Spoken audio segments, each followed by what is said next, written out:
Hey everyone, and welcome back to the channel. Today, we're taking a trip to Andhra Pradesh, India, to uncover the story of a place that history, well, kind of forgot. This is the tale of Kotappa Konda Fort, and trust me, it is not what you expect from a place with fort in its name. So, picture a hill. On this hill sits a collection of old stone walls.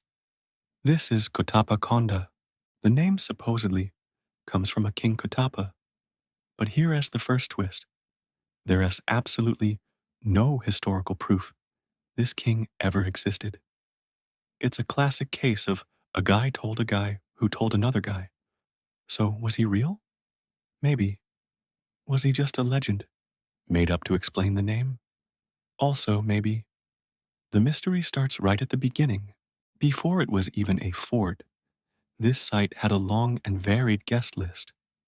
The earliest known residents were Buddhists. You can almost imagine monks meditating peacefully on this very hill, long before any walls were built. Archaeologists have found hints of a stupa here, a sacred dome-like structure. Today, all that's left are some half-buried bricks and a few bumps in the ground, whispers of a spiritual past. After the Buddhists, the Hindus arrived. Then came the Muslims, and eventually, as they did across much of India, the British showed up.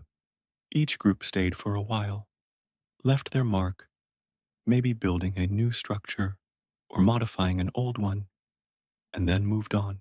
It's like a historical guest house where everyone left something behind, but no one stayed for the grand finale. The fort itself is a patchwork of these different eras, a silent testament to the many hands that shaped it over the centuries.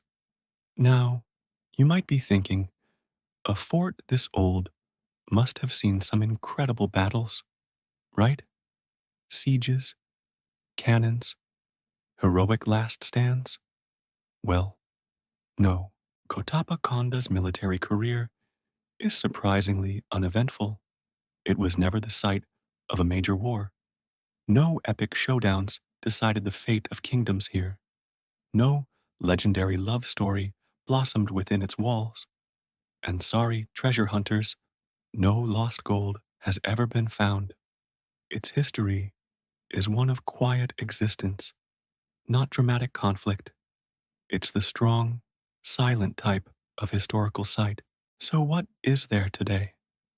Mostly, you'll find sprawling stone walls, the beautiful, crumbling ruins of forgotten buildings, and a whole lot of wind.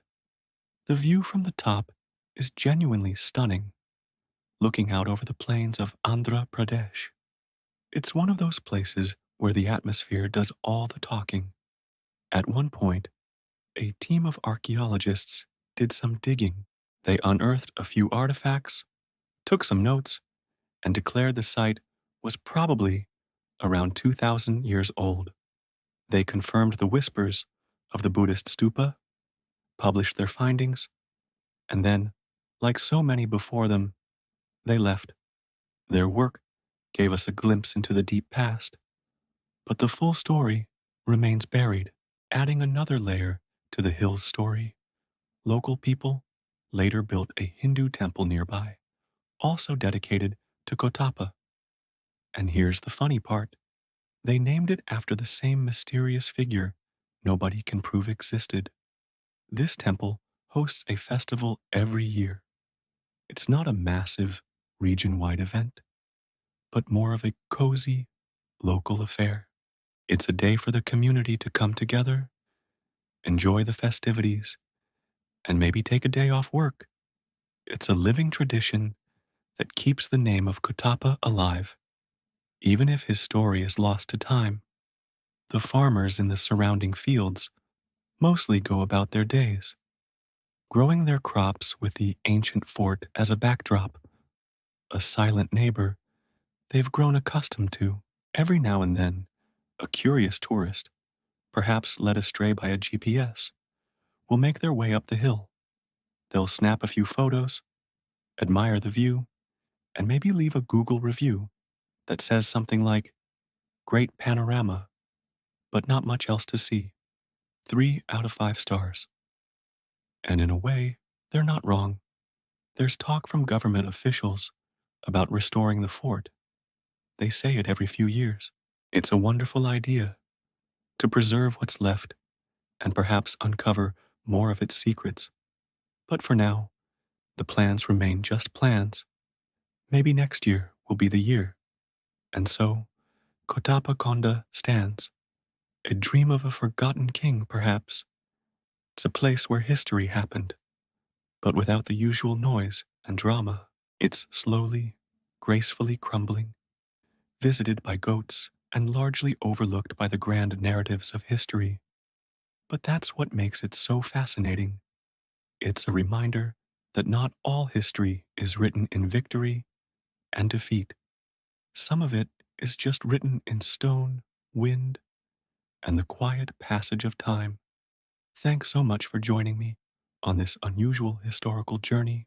If you enjoyed this story, let me know in the comments. And don't forget to like, subscribe, and hit that notification bell so you don't miss our next adventure. See you in the next video.